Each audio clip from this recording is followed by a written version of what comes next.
माशाल्लाह लाइव चुवाई जा रही जर्सी 25 किलो वाली। एक का बर्तन भरा पिया है, बाकी चुवाई जा रही।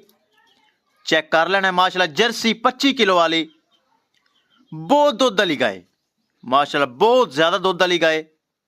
ए चेक करना है, सारे बर्तन भरेगी ब्राह्मण वीरां दे सामने। ए चेक कर लो। ब्राह्मण दसदा जावां लोकेशन है बुंगा याद, तहसीलो जिला पाकपतन शरीफ। मोबाइल नंबर है साडा 0300 पूरा 8754 743। व्हाट्सएप नंबर भी यही है जी, लोकल नंबर भी यही है। बहुत दुध वाली माशाल्लाह।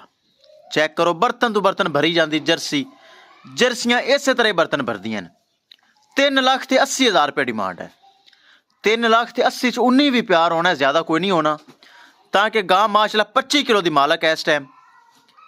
जर्सी बड़े बर्तन भरदी दुध माशाल्लाह। फिर चेक कर लो चुआ